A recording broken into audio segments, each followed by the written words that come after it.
Hi friends, welcome back to our channel. అందరూ ఎలా ఉన్నారు? బాగున్నారా? ఈ రోజు మన వీడియోలో front princess cut back boat neck తో బ్యాక్ ఓపెన్ బ్లౌజ్ ఎలా కటింగ్ చేసుకోవాలో చూద్దాము. ఫస్ట్ మనం లైనింగ్ పార్ట్ అనేది కట్ చేసుకుందాము. లైనింగ్ ని కోరంచులు రెండు ఒక దగ్గరికి వచ్చేలాగా ఒక మడతేసుకోండి. ఇప్పుడు ఈ కింద వైపున ఎగుడు దిగుడు లేకుండా స్ట్రైట్ గా ఒక లైన్ గీసుకొని అండ్ అదే లైన్ పైన కట్ చేసుకొని స్ట్రైట్ చేసేసుకోండి. ఇది బ్యాక్ ఓపెన్ బ్లౌజ్ కాబట్టి ఓపెన్స్ అనేవి అంటే ఆ కోర్ అంచులు అనేవి మన వైపున ఉండేలాగా పెట్టుకోవాలి. ఇప్పుడు ఈ అంచుల వెంట ఫ్యాబ్రిక్ అనేది మనకి ఎగుడు దిగుడు ఉంటుంది. సో ఇక్కడ కూడా ఇలా నేను చూపిస్తున్నట్టుగా నిలువుగా ఒక స్ట్రెయిట్ లైన్ గీసుకోండి. ఎందుకంటే ఈ కోర్ అంచుల ఆ ఫ్యాబ్రిక్ ఏదైతే ఉందో అది మనం బ్లౌజ్లో యూజ్ చేయము. ఇప్పుడు ఈ లైన్ పక్కన ఒక పావించు ఖర్చుతోని ఇంకో లైన్ గీసుకోండి.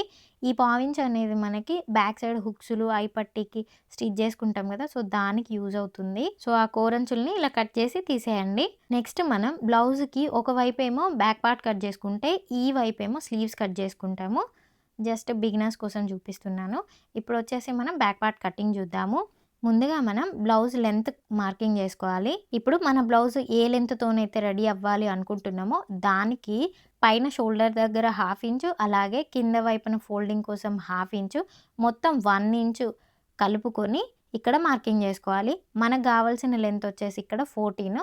సో, దానికి 1 ఇంచ్ కలుపుకుంటే 15కి ఇలా మార్క్ చేసుకొని అక్కడ ఒక స్ట్రెయిట్‌గా ఒక లైన్ గీసుకుంటున్నాను.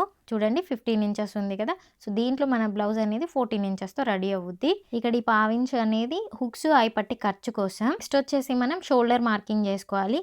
ఇక్కడ ఈ పావించు ఖర్చు ఏదైతే ఉందో దాన్ని కన్సిడర్ చేయొద్దు. ఆ లైన్ నుండి నేను 6.5కి మార్కింగ్ చేసుకుంటున్నాను. ఇక్కడ బ్యాక్ బోట్ నెక్ అలాగే ఫ్రంట్ అనేది మనకి డీప్ నెక్ కాబట్టి ఇక్కడ మన ఫుల్ షోల్డర్ వచ్చేసి 14 ఇంచెస్, దాంట్లో సగం 7 ఇంచెస్. ఫ్రంట్ డీప్ నెక్ కాబట్టి నేను ఒక 1/2 ఇంచ్ తగ్గించి 6.5కి మార్క్ చేసుకున్నాను. నెక్స్ట్ ఆర్మ్ హోల్ లెంత్ కోసం ఇలా టేప్‌ని తిప్పుకొని మనం షోల్డర్ ఎంతైతే పెట్టుకున్నామో అంటే అదే 6.5కి ఇలా మార్కింగ్ చేసుకోండి. ఇప్పుడు ఇలా ఈ 2 మార్కింగ్స్‌ని కలిపి స్ట్రెయిట్‌గా ఒక లైన్ గీసుకోండి.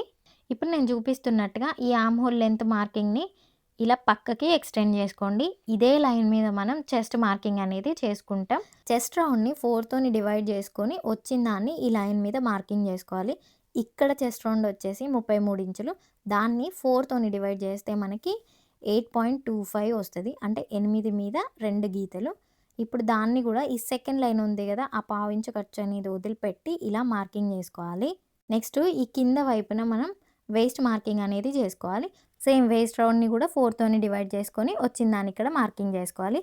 ఇక్కడ వేస్ట్ రౌండ్ వచ్చేసి మనకి 28 ఇంచులు. డివైడెడ్ బై 4 చేసుకుంటే 7 ఇంచులు. ఈ మార్కింగ్ కూడా ఇందాకట్లాగానే సెకండ్ లైన్ నుంచి చేసుకోవాలి.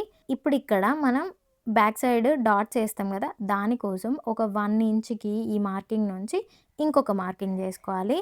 ఇప్పుడు డాట్ మార్కింగ్ కోసం ఇలా నేను చూపిస్తున్నట్టుగా టేప్‌ని మధ్యలోకి ఫోల్డ్ చేసుకొని ఇక్కడ ఒక మార్కింగ్ చేసుకోండి. ఈ ప్లేస్‌లో మనం డాట్స్ అనేవి అటు 1/2 ఇంచ్, ఇటు 1/2 ఇంచ్ ఫోల్డ్ చేసుకొని వేసుకుంటాం. సో, ఇక్కడ చిన్న కట్ అనేది పెట్టుకోండి. స్టిచ్చింగ్ చేసేటప్పుడు ఈజీగా ఉంటుంది. ఇప్పుడు ఈ 2 మార్కింగ్స్‌ని కలిపేయండి. ఇది మన ఫిట్టింగ్ లైన్. అంటే ఇక్కడ మనం ఫిట్టింగ్ స్టిచ్ అనేది వేసుకుంటాం. ఇప్పుడు సైడ్ ఖర్చు కోసం నేను 2.5 ఇంచులకి మార్కింగ్ చేసుకుంటున్నాను. ఇక్కడ మీరు 1.5 గానీ లేకపోతే 2 ఇంచులు గానీ ఇచ్చుకోవచ్చు. సో, వీటిని కూడా ఇలా స్ట్రెయిట్‌గా కలిపేసుకోండి. ఇప్పుడు మనం ఆర్మ్ హోల్ కర్వ్ అనేది తీద్దాము. ఇక్కడ మన ఆర్మ్ హోల్ మెజర్‌మెంట్ అనేది 14.5 ఇంచెస్ అనమాట. అంటే దాంట్లో సగం మనకి 7.5 ఇంచులు. సో, ఇక్కడ మనం మెజర్ చేసుకుంటే 7.5 ఇంచులు అనేది రావాలి. ఇప్పుడు నేను చూపిస్తున్నట్టుగా ఈ లైన్‌లో సగానికి ఒక మార్కింగ్ చేసుకోండి. ఇక్కడ మనం బ్యాక్ బోట్ నెక్ పెడుతున్నాం కాబట్టి ఒక 1/2 ఇంచ్‌కి ఇలా షోల్డర్ డౌన్ అనేది చేసుకోండి. సో, ఇప్పుడు పైన షోల్డర్ లైన్ ఉంది కదా! అక్కడి నుంచి ఒక 1/2 ఇంచ్‌కి ఇలా షోల్డర్ డౌన్ అనేది మార్కింగ్ చేసుకోండి. ఇప్పుడు ఈ 2 మార్కింగ్స్ కలిసేలాగా ఇలా కర్వ్ గీసేసుకోండి. ఇప్పుడు ఒకసారి మెజర్ చేసుకోండి. మనకి 7.5 ఇంచులు రావాలి. ఇక్కడ మనకి కరెక్ట్‌గానే వస్తుంది కదా! సో, కొంచెం ఎక్కువ గానీ, తక్కువ గానీ అయినట్టయితే ఆ ఆర్మ్ హోల్ లెంత్ లైన్ ఏదో దాన్ని కొంచెం కిందకి జరుపుకొని మార్కింగ్ చేసుకోండి. మార్కింగ్ చేసుకొని మళ్ళీ ఒకసారి చెక్ చేసుకోండి. నెక్స్ట్ మనం రెడీ షోల్డర్ మార్కింగ్ కోసం మనకి షోల్డర్ రెడీ అయిన తర్వాత ఎంతైతే ఉండాలి అనుకుంటున్నామో దానికి 3/4 ఇంచులు కలుపుకొని మార్కింగ్ చేసుకోండి. ఇక్కడ నేను షోల్డర్‌కేమో 3.5 ఇంచెస్, అలాగే నెక్ విడ్త్ ఏమో 3 ఇంచెస్‌కి మార్కింగ్ చేసుకుంటున్నాను. ఇప్పుడు ఈ నెక్ మార్కింగ్ నుంచి ఆ షోల్డర్ డౌన్ వరకి ఇలా క్రాస్‌గా కలిపేసుకోండి. ఇప్పుడు మనం నెక్ షేప్ అనేది డ్రా చేసుకుందాము. ఇక్కడ మనం నెక్‌కి క్యాన్వాస్ పేపర్ యూజ్ చేసినట్లయితే డైరెక్ట్ క్యాన్వాస్ పైననే మార్కింగ్ చేసుకొని కట్ చేసుకోండి. అది నేను స్టిచ్చింగ్ వీడియోలో ఎక్స్ప్లెయిన్ చేస్తాను. ఇక్కడ మనం క్యాన్వాస్ పేపర్ యూజ్ చేయకుండా ఎలా మార్కింగ్ చేసుకోవాలో చూపిస్తాను. ముందుగా మనం పైన బోట్ నెక్ అనేది ఇచ్చాం కదా, సో దానికోసం 3.5 కిలో నేను చూపిస్తున్నట్టుగా మార్క్ చేసుకోండి. ఇప్పుడు నెక్ విడ్త్ అనేది పైన ఎంత ఇచ్చామో కింద కూడా అంతే ఇచ్చి ఇక్కడ ఒక డబ్బాలాగా అంటే స్క్వేర్ లాగా గీసేసుకోండి. ఇప్పుడు మళ్ళీ 3 ఇంచెస్కి ఇంకొక లైన్ గీసుకోండి. అంటే ఇక్కడ ఒక 1/2 ఇంచ్ అనేది షేప్ కోసం, అంటే మనం వెనకాల డోరీస్ స్టిచ్ చేసుకున్నాం కదా, సో అక్కడ గ్యాప్ కోసం ఇలా 1/2 ఇంచ్ ఇంకో లైన్ గీసేసుకోండి. నెక్స్ట్ మన హుక్స్ పట్టీ అనేది వెనకాల ఎంత పొడుగు రావాలి అని అనుకుంటున్నారో అంతకి 3/4 ఇంచ్ కలుపుకొని మార్కింగ్ చేసుకోండి. ఇక్కడ మనకు కావాల్సింది 4 ఇంచులు, దానికి 3/4 ఇంచ్ కలుపుకుంటే పావుదక్కువ 5 ఇంచులకి ఇలా మార్కింగ్ చేసుకోండి. అప్పుడే మనకి కరెక్ట్గా 4 ఇంచులు అనేది రెడీ అవ్వుద్ది. ఎప్పుడైనా సరే నెక్ డీప్ పైనుండి మార్క్ చేసుకునే కంటే ఇలా మనకి కస్టమర్ని అడిగి కింద పట్టి ఎంత పొడవు కావాలో అంత పొడవుకి మనం కట్ చేసుకొని స్టిచ్ చేసుకున్నట్టయితే నెక్ అనేది వాళ్ళకి డీప్గా అనిపించకుండా కరెక్ట్గా సెట్ అవుతుంది. మనం ఏ షేప్ ఇవ్వాలన్నా కూడా అదే లెంత్లోని ఇచ్చేస్తే సరిపోతుంది. ఇక్కడ వచ్చేసి పైన మనం నెక్ విడ్త్ 3 ఇంచులకు పెట్టుకున్నాం కదా, ఇక్కడ వెడల్పు అనేది కొంచెం పెంచాను జస్ట్ షేప్ కోసం. 3.5 ఇంచులకి మార్కింగ్ చేసుకుంటున్నాను. ఇప్పుడు ఇక్కడ మనకు కావాల్సిన షేప్ అనేది డ్రా చేసుకోవచ్చు. దీంట్ లోపలనే నేనైతే కొంచెం ట్రయాంగిల్ షేప్లో డ్రా చేసుకున్నాను. ఇప్పుడు ఈ లైన్ ఇక్కడ దాకా ఎక్స్టెండ్ చేసుకున్నా కదా, దీనిపైన మన పట్టీ అనేది అటాచ్ చేసుకుంటాము. ఇదంతా జస్ట్ ఐడియా కోసమే, నేను మళ్ళీ క్యాన్వాస్ పేపర్ కట్ చేసి స్టిచ్ చేసుకునేటప్పుడు క్లియర్గా ఎక్స్ప్లెయిన్ చేస్తాను. ఇప్పుడు చుట్టూరా కట్ చేసేసుకోండి. ఇట్లా నెక్స్ట్ మాత్రం కట్ చేసుకోవద్దు. అంతే, మన బ్యాక్ పార్ట్ కటింగ్ అయిపోయింది కదా. ఇప్పుడు ఫ్రంట్ పార్ట్ కోసం ఫ్రంట్ క్లోజ్డ్ ఉంటుంది కాబట్టి ఈ ఫోల్డింగ్ వైపు అనేది మన వైపుకి తిప్పుకోండి. ఇప్పుడు మనం కట్ చేసి పెట్టుకున్న బ్యాక్ పార్ట్ తీసుకొని బ్యాక్ పార్ట్లో ఈ ఎక్స్ట్రాగా కాజా పట్టి కోసం తీసుకున్న ఆ పావించ్ అనేది ఇలా ముందుకు ఉండేలాగా బ్యాక్ పార్ట్ని ప్లేస్ చేసుకోండి. నెక్స్ట్ బ్యాక్ పార్ట్ ఎలాగైతే ఉందో అలాగే చుట్టూరా మార్కింగ్ చేసుకోండి. ఇలా మార్కింగ్ చేసుకునేటప్పుడు బిగినర్స్ కొంచెం పల్చగా డ్రా చేసుకోండి, లేదంటే వేరే కలర్తో కానీ మార్క్ చేసుకోండి. ఎందుకంటే మనం ఫ్రంట్ పార్ట్లో కొన్ని చేంజెస్ చేసి మార్క్ చేసుకుంటాం కదా, సో మనకి డిఫరెన్స్ అనేది ఈజీగా తెలిసి కన్ఫ్యూజ్ అవ్వకుండా ఉంటాము. ఇప్పుడు ఈ కింద అంటే వేస్ట్ లైన్ అనేది ఉంది కదా, సో దానికి ఒక 1/2 ఇంచ్ పెంచుకొని మార్క్ చేసుకోండి. అంటే ఫ్రంట్ లెంత్ అనేది బ్యాక్ లెంత్ కంటే ఒక 1/2 ఇంచ్ అనేది పెంచుకొని మార్క్ చేసుకోండి. నెక్స్ట్ మనం చేంజ్ చేయాల్సింది ఆర్మ్ హోల్ దగ్గర. సో ఆర్మ్ హోల్ లోతు తీసుకుంటాం కదా, సో దానికోసం ఇక్కడ మళ్ళీ ఒక బాక్స్ ఫామ్ చేసుకోండి మన బ్యాక్ పార్ట్ లాగా. ఇప్పుడు నేను చూపిస్తున్నట్టుగా ఈ 2 మార్కింగ్స్ ఆల్రెడీ కర్వ్ ఉంది కదా, దానికి ఒక 1/2 ఇంచ్ కిందకి అదే కర్వ్ లాగా మార్క్ చేసుకోండి. ఇప్పుడు ఇక్కడ ఆర్మ్ హోల్ దగ్గర కూడా మనం కట్ చేసి స్టిచ్ చేసుకుంటాం కాబట్టి మనకి డాట్కి ఖర్చు అనేది కావాలి. సో దానికోసం ఈ సైడ్ ఖర్చు దగ్గర 1 ఇంచ్ పెంచుకొని మార్క్ చేసుకోండి.